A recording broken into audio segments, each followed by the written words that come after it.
As recentes movimentações de Donald Trump e os novos desenhos para o cenário eleitoral de 2026, claro, levaram à entrada de mais de 12 bilhões de reais na Bolsa Brasileira, isso até o dia último, do dia 21.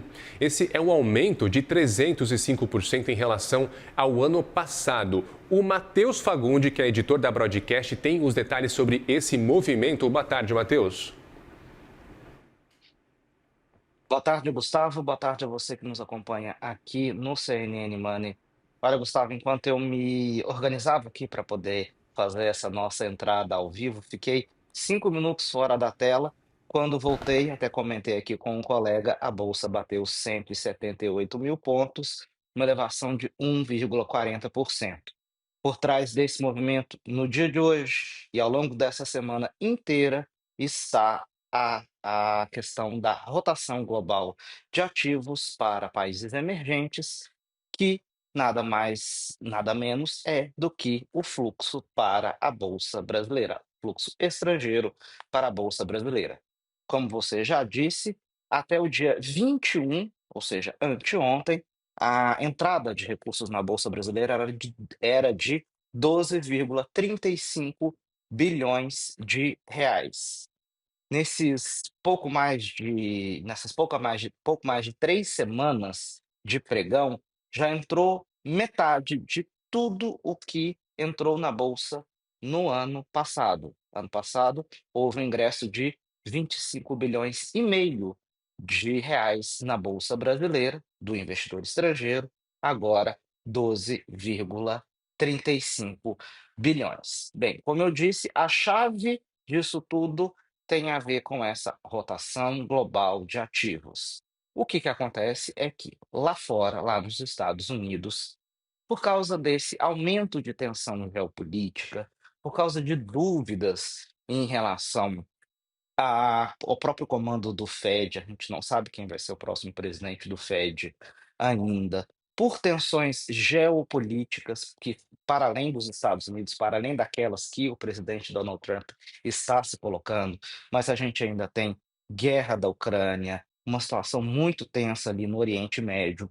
Tudo isso está fazendo com que investidores que estavam alocados na Bolsa de Nova York passem a retirar um pouco desses recursos e ir para lugares em que há oportunidades de, de ganhos. E aí é que o Brasil se destaca, porque mesmo com um ganho muito grande da bolsa no ano passado, o mercado brasileiro ainda é muito atrativo. O que os investidores falam é que a gente ainda está muito barato. Na prática é isso. Se a gente comparar com outros emergentes, o Brasil segue ainda muito barato. E também é por isso que a gente está recebendo mais recursos esse ano e por isso a gente também está tendo uma performance melhor do que outros pares emergentes. Pra vocês terem ideia, na Bolsa do México, o principal índice da Bolsa do México, ele teve um aumento de 6,4% nesse começo de ano. Também nada desprezível, um aumento aí bem considerável. A Bolsa da Indonésia subiu 4%. A Bolsa Brasileira já superou os 10% com esse rally no dia de hoje. Agora, é importante a gente só destacar que esses dados da B3, eles têm um pouco de defasagem. A B3 demora mais de um dia para poder consolidar esses dados. Então, a gente está falando de tudo que entrou na bolsa até quarta-feira. Quarta-feira teve uma entrada recorde de 3,58 bilhões. Só no dia 21 de outubro de 2022 que a gente teve uma entrada maior do que essa, quando entraram 3,9 bilhões de reais na bolsa brasileira. Tem uma semelhança em relação a um outro fator entre essas duas, entradas recordes de recursos aqui na bolsa brasileira.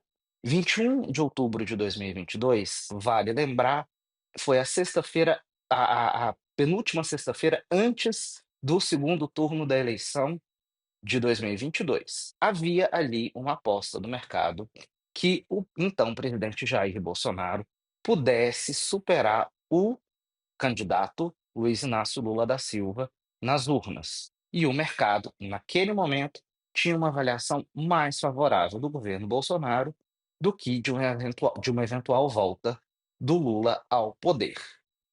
Aqui, hoje, a gente também está falando de eleição. Vale lembrar que essa semana teve uma pesquisa da Quest, mostrando, perdão, da Quest não, da Atlas Intel.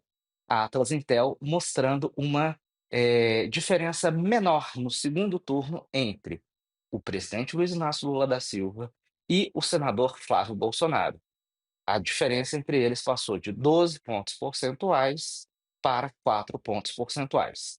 Há uma percepção do mercado, então, que pode haver aí uma consolidação das candidaturas à direita e, com isso, haver uma alternância de poder no ano que vem. Uma alternância de poder à direita que, teoricamente, poderia ser mais favorável a um ajuste fiscal. De todo modo, a gente conversando aqui com analistas, com operadores, teve um deles que nos chamou a atenção e falou: olha, mesmo se o Lula vencer a eleição, há uma perspectiva de entrada de recursos na Bolsa dela permanecer. Ela não está simplesmente ancorada no cenário eleitoral. Isso porque o Brasil segue barato, seguirá barato até a eleição, e há uma perspectiva de queda da Selic que independe do cenário eleitoral. E aí essa perspectiva de queda da Selic pode fazer com que a bolsa tenha aí e vá buscando cada vez mais recortes, Gustavo. Matheus Fagundes, editor da Broadcast, comentando essas altas históricas do Ibovespa. Resta saber, Matheus, se essa alta é artificial ou se ela se sustenta ao longo do ano. Eu volto a falar contigo sobre isso numa próxima. Bom trabalho por aí. Obrigado, bom fim de semana. Para você também.